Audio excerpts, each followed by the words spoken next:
Pemirsa, Anda masih bersama kami di Selamat Pagi Indonesia. Ini soal kisah pilu dari Samarinda, Kalimantan Timur yang menyita perhatian publik. Ada seorang siswa SMK meninggal dunia setelah diduga menahan rasa sakit karena menggunakan sepatu sekolah yang terlalu sempit dalam waktu yang lama. Pemerintah sudah turun tangan melakukan pendalaman terhadap kondisi keluarga dan apa penyebab kematian korban. Suasana duka menyelimuti kediaman keluarga Mandala Rizky Syahputra, siswa kelas 11 SMK Negeri 4 Samarinda, Kalimantan Timur yang meninggal dunia setelah sempat mengeluhkan nyeri pada kakinya. Menurut keluarga, Mandala telah menggunakan sepatu sekolah berukuran terlalu kecil sejak duduk di kelas 1 SMK. Karena keterbatasan ekonomi, ia memilih bertahan memakai sepatu tersebut meski kakinya terus bertumbuh. Sang ibu Ratnasari menyebut putranya merupakan sosok pendiam dan tidak pernah ingin menambah beban orang tua. Meski sempat bekerja sambilan, hasil yang didapat justru digunakan untuk menggunakan biaya hidup keluarga. Sebelum meninggal, Mandala dikabarkan sempat mengeluhkan nyeri yang menjalar dari kaki hingga ke punggung dan kepala. Kondisinya terus memburuk hingga akhirnya meninggal dunia di tempat tidurnya. Sebenarnya sih dari awal tuh dia sudah ngomong katanya sepatunya memang kekecilan, tapi dia bilang udah nggak apa-apa dipakai aja. Seperti itu, nggak usah ngerepotin orang deh mak, nggak usah siapapun, nggak usah. Cuman saya bilang mama minta maaf, Mandala mama nggak bisa beliin dulu sementara. Oh nggak apa-apa, Mandala insya Allah Mandala pakai yang ada aja udah nggak apa-apa. Cuman kalau bisa mama bisa nggak cari ganjalan buah untuk supaya Mandala tuh kalau berdiri tuh rasa kaki tuh empuk, nggak sakit. Menteri Sosial Syaifullah Yusuf menyatakan pihaknya telah menerjunkan tim ke Samarinda untuk melakukan penilaian dan mendalami kondisi sosial ekonomi keluarga korban. Ya ini udah ada yang ke sana, kita asesmen, nanti kita lakukan pembicaraan lebih lanjut dengan keluarganya. Dan kira-kira apa yang bisa kita berikan dukungan dalam rangka pemberdayaan. Sementara itu, menurut penjelasan dokter spesialis bedah plastik, Dr. Nova Primadina, secara teori medis penggunaan sepatu terlalu sempit dalam waktu lama dapat menyebabkan gangguan aliran darah, luka berkepanjangan hingga memicu infeksi berat atau sepsis jika tidak ditangani dengan baik. Hingga kini penyebab pasti kematian Mandala masih menunggu hasil penelusuran lebih lanjut. Namun kisah ini menjadi pengingat akan pentingnya perhatian terhadap kondisi kesehatan dan kesejahteraan anak di tengah keterbatasan ekonomi keluarga. Tim Liputan Metro TV. Jadi pemirsa, meninggalnya Mandala Rizky Syahputra diduga setelah lama menggunakan sepatu berukuran terlalu sempit dan menimbulkan banyak pertanyaan di tengah masyarakat. Jadi seberapa berbahaya menggunakan sepatu sempit alias kekecilan dari sisi medis? Akan kami hadirkan ulasannya untuk Anda pagi ini bersama dokter spesialis bedah plastik Dr. Nova Primadina. Sudah tersambung bersama kami melalui sambungan Zoom. Dr. Nova, selamat pagi. Ya, selamat pagi. Baik, dokter, Anda sempat mengunggah ada sebuah postingan di media sosial yang kemudian ramai dibaca oleh masyarakat. Tapi sebenarnya intinya korelasinya bagaimana? Kenapa kok bisa sepatu sempit itu bisa berujung fatal, dokter? Ya, jadi sepatu sempit, ini saya berusaha menjelaskan dari sisi pengertian awam ya. Kita bayangkan kaki kita itu kan ada beberapa lapisan, dari mulai tulang, kemudian otot, dan yang paling luar kulit. Nah sekarang bayangkan otot dan kulit itu terjepit di antara tulang yang semakin lama semakin tumbuh ya, memanjang, kemudian sepatunya ukurannya tetap. Jadi kulit dan otot tadi terjepit di antara tekanan tulang dan sepatu. Nah, kalau itu berlangsung terus-menerus setiap hari dalam jangka waktu yang lama, maka si kulit tadi bisa kekurangan oksigen. Kulit dan ototnya kekurangan oksigen karena aliran darah ke sana tidak lancar. Ya, jadi posisinya terjepit ya, seperti Anda bisa bayangkan seperti sandwich. Nah, kemudian di tengah-tengahnya ada pembuluh darahnya ketekan. Nah, aliran darah ke kakinya tidak lancar sehingga lama-kelamaan ada sel-sel kulit yang mati. karena tidak mendapatkan oksigen. Nah, makanya awal-awal biasanya terjadi lepuhan di bagian tumit kaki yang menahan tekanan.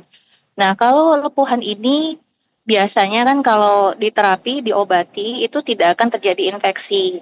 Nah, kalau saya baca kronologisnya, dipasang busa ya, busa supaya dia mengurangi rasa nyeri. Nah, kita kan nggak tahu busa itu bersih atau tidak, sehingga kemungkinan besar bisa terjadi infeksi karena ada luka dari bagian yang lecet tadi. Nah, kalau misalnya ada bakteri yang masuk ke luka tersebut, itu bisa mengakibatkan infeksi. Tanda-tandanya apa? Biasanya didahului dengan gejala reaksi radang seperti membengkak, kemudian kemerahan, kemudian terasa nyeri. Nah, kalau ini tidak segera diobati atau dikasih terapi antibiotik, lama-lama infeksi tersebut atau bakterinya itu bisa masuk ke aliran darah dan akhirnya bisa menyebar ke seluruh tubuh dan mengakibatkan yang namanya sepsis atau infeksi secara menyeluruh di seluruh tubuh. Nah, itu biasanya gejalanya bisa terjadi demam, kemudian nanti bisa kalau dialirkan ke seluruh darah, masuk ke seluruh tubuh, bisa terjadi ujung-ujungnya gagal organ dan akhirnya bisa mengakibatkan kematian. Seperti itu.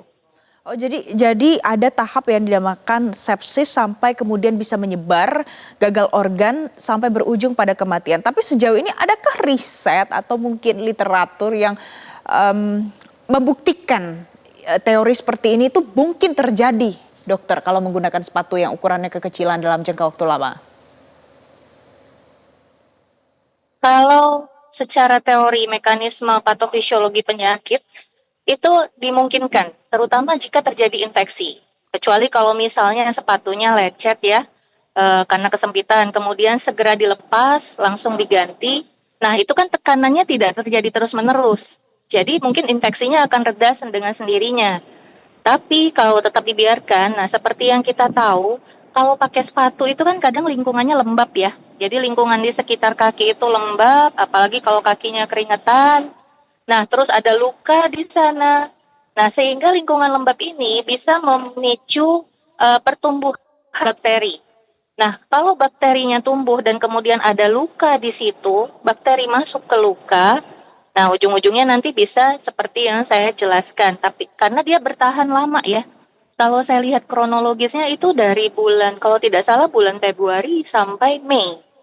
Nah, itu cukup lama dia tahankan memakai sepatu yang sempit itu. Jadi kemungkinan besar bisa terjadi seperti itu. Dokter, mungkin banyak kasus anak-anak yang main kemudian kakinya luka, tapi atau mungkin yang juga kasusnya sama dalam transisi pertumbuhan ukuran kaki tetap menggunakan sepatu yang sebelumnya. Nah, itu biasanya durasinya berapa lama kalau seandainya infeksi bisa dikatakan menjalar sampai ke organ tubuh yang lain? Baik, jadi kalau misalnya terjadi infeksi biasanya lokal. Jadi dia terlokalisir hanya di posisi kaki, misalnya kalau memang lukanya di kaki. Nah, itu biasanya 7 hari. Jadi 7 hari itu 1 minggu itu biasanya radangnya prosesnya lokal. Nah, kalau dalam 7 hari ditangani dengan semestinya, misalnya dikasih antibiotik, kemudian diterapi, kemudian hal-hal yang menyebabkan lukanya dicegah, nanti dalam 2 minggu biasanya luka itu akan sembuh dengan sendirinya. Tapi itu kalau dia masih dalam batas lokal. Nah, cuman kalau infeksi tersebut diabaikan, apalagi itu dalam jangka waktu bulanan, nah ini yang bisa memicu terjadinya infeksinya menyebar ke seluruh tubuh.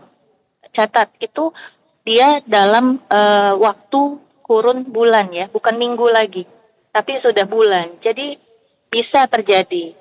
Makanya kalau ada terjadi kaki lecet atau kaki luka atau misalnya main tergores sesuatu, itu kan biasanya kita langsung menangani ya. Minimal dikasih obat luka, obat penyembuh luka atau salep antibiotik. Nah, itu penanganan yang semestinya. Kalaupun misalnya sepatunya sempit, mungkin kita bisa berikan pengganjal tapi mungkin berupa plester yang steril atau bersih. Nah, kalau plesternya bersih, biasanya luka akan sembuh sendiri dan tidak akan terjadi infeksi, seperti itu. Baik, dokter, mungkin ada saran dari dokter soal bagaimana sih caranya supaya mungkin orang tua atau orang-orang terdekat yang ada di lingkungan anak-anak untuk bisa lebih peka terhadap beberapa keluhan kesehatan anak, apalagi soal sepatu. Baik, ya mungkin himbauan saya bagi para orang tua, terutama ibu ya, para ibu yang setiap hari mengamati perkembangan anak-anaknya, eh, harap peka, terutama dengan keluhan anak. Nah, itu yang perlu diperhatikan. Jika anak sudah mulai ada keluhan, itu sebaiknya segera ditindaklanjuti. Mungkin tidak seperti contohnya masalah sepatu ya, mungkin tidak harus langsung diganti, tapi mungkin bisa diberikan pengganjal berupa plester untuk supaya meredakan nyerinya sementara. Nah, kemudian mungkin atau bisa disarankan memakai sendal yang di belakangnya tidak ada tahanan ya, sehingga tidak tertekan terus-menerus. Nah, sebaiknya kita sebagai orang tua, ya mungkin orang tua di zaman sekarang memang sangat sibuk bekerja ya, tapi sesibuk-sibuknya semoga masih sempat untuk memperhatikan segala kebutuhan anak-anaknya. Karena ingat, anak adalah amanah dari Allah ya, dan kita sebagai orang tua wajib jaganya. Mungkin itu saja pesan dari saya. Terima kasih. Baik, jadi mudah-mudahan ini bisa jadi pembelajaran untuk banyak orang tua dan juga lingkungan sekitar anak-anak di luar sana. Terima kasih Dr. Nova Primadina, dokter spesialis bedah plastik sudah bergabung bersama kami di Selamat Pagi Indonesia. Jelajahi cara baru mendapatkan informasi. Download Metro TV Extend sekarang.